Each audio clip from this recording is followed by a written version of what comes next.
Dead Island 2 took nearly a decade to come out and somehow it still feels stuck in 2013, which is a good thing.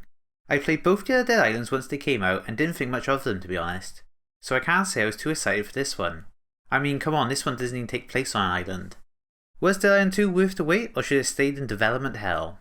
You know, I still remember watching the original trailer in 2014, it looked cool and fun. Nobody was expecting it to take 9 whole years to come out after multiple studio changes.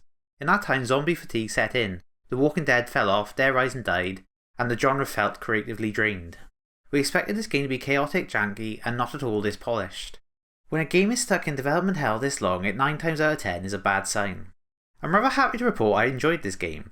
Dead Island 2 feels like this is the sequel they would have made if this released back when it was supposed to. It feels like a 360 game, and I mean that as a compliment.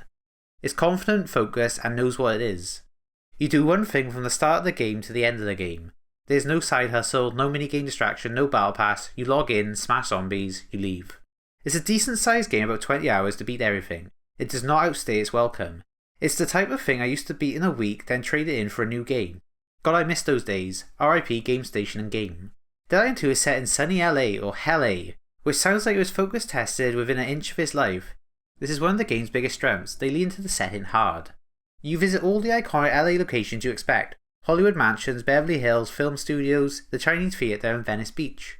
The world is bright and colourful, which contrasts against the brutal violence taking place. The tone is campy, self-aware and not emotionally deep. They are taking the mickey out of LA culture and I'm all for it. Like when you visit film sets, most of them covered in green screen because they don't do practical anymore. Or when you're in Bel Air, you can find an influencer mansion, which is a parody of the Paul brothers. You can also find Uber Eats zombies because that's super popular there.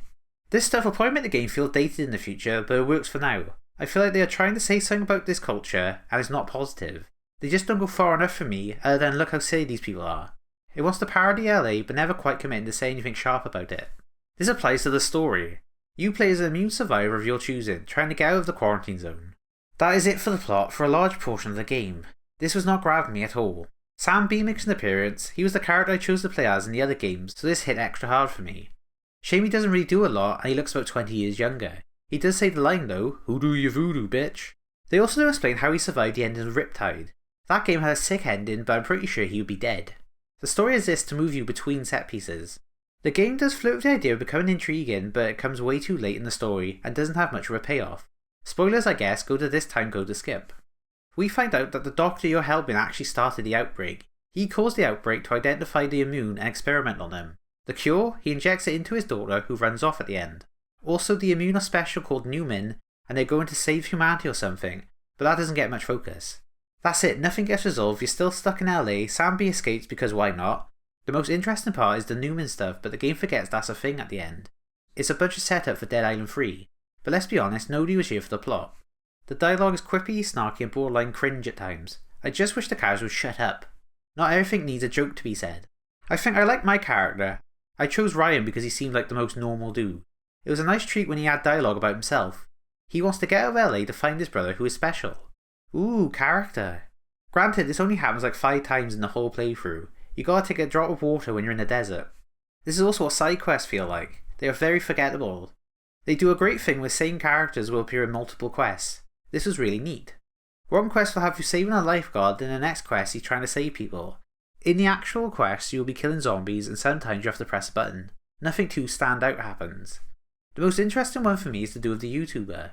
You have to kill zombies in specific ways for her video, like burn them or kick them off roofs. It was a nice change. Her last quest has her become a zombie for the video. It's a shame she was really annoying. But none of that matters because the real reason to play this game is the combat.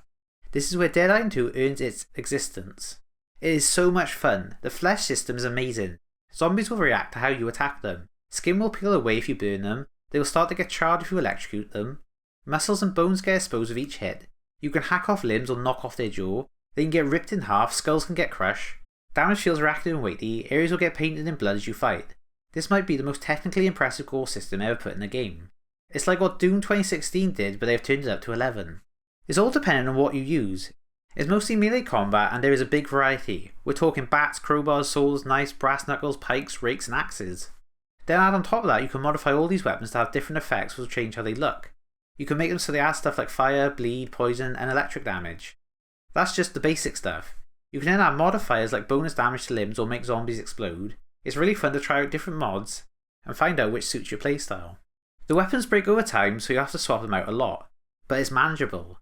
It's not as bad as Breath of the Wild. In fact, I like it. This encourages you to try all different types of weapons. Plus you can always repair the ones you like and have them match your level, but it's costly.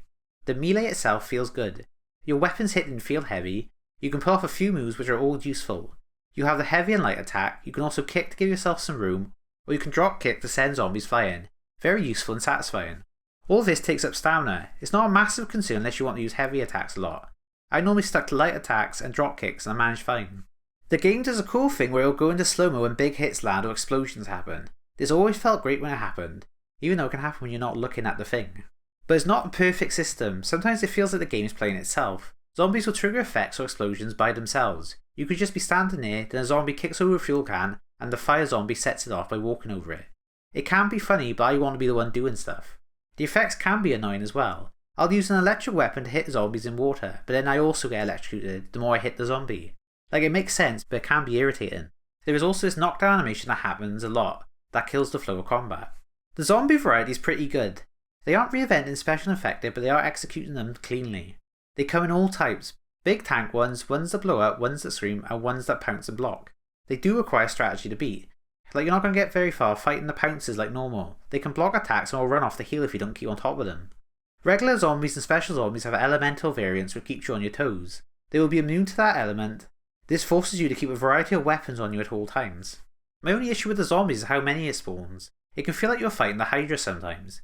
It's never just one zombie on its own. Kill that one, two more will spawn out of nowhere. Every fight doesn't need to be a Herculean task. I wasn't super enjoying the combat at the start of the game. I never do with these types of games. You start off underpowered and fights take ages. I really started to enjoy the game more when I leaned into the skill card system. Instead of traditional leveling, you have cards with different skills. You pick which ones suit your playstyle. Builds can be flexible and encourages experimentation. It's really simple to get a grips with. I had a lot of block cards unlocked, so I started blocking more. The cards I had made it so each time I blocked I would heal or gain a damage buff. This became a really fun build at the start.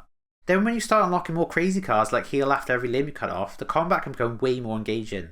That's when it clicks. There is also an added layer called autophage. Certain cards will activate this. Equip these and you can unlock damage buffs, but at the cost of health. This is a great risk and reward system. I thought I wouldn't end up using it, but I maxed it out. I was basically a glass cannon and medkits were a waste of time, but the damage bonus were worth it to me. I was surprised how much I enjoyed the RPG system here. It's a lighter design and keeps momentum flowing. It suits this type of game well. This is one of the few times I wish a game like this had gone fully open world. The game is broken up into semi-open areas. The areas are tight, focused and detailed. There is a good use of environmental storytelling, but it makes the game feel smaller than it probably needs to be.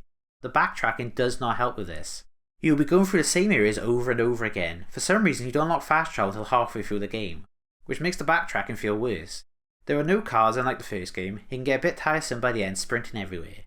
I also played the two DLCs the game has, House and Solar. If you've never played these DLCs, your experience of Dead Island 2 will not change in the slightest. House is weird and doesn't suit the main game. You get teleported to a mansion to help decapitated heads upload themselves to AI. It's got cool visuals you won't find in the main game, just not a lot happens. Same for Solar. This takes place in a festival and the beat is turning people into zombies. It is a fun and colourful setting with an annoying boss fight. Both the DLCs are like 2 hours long. They exist.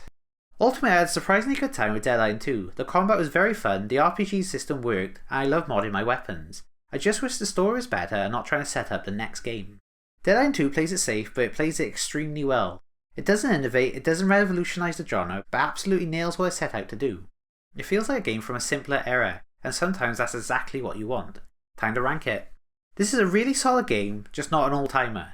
Let's start by comparing it to a similar game, Dying Light the Beast. Did I enjoy Dead Island 2 more? No, I don't think I did. That game had parkour and a better story, so Dead Island 2 is going below that. I'm feeling number 27. Dead Island 2 was more fun moment to moment compared to Bounty Hunter, so it's above that. I can't put it with Shadow Man as that game had good gameplay and a unique setting and vibe. So new number 27. It might not change the industry, but it will happily change the zombies' face structure.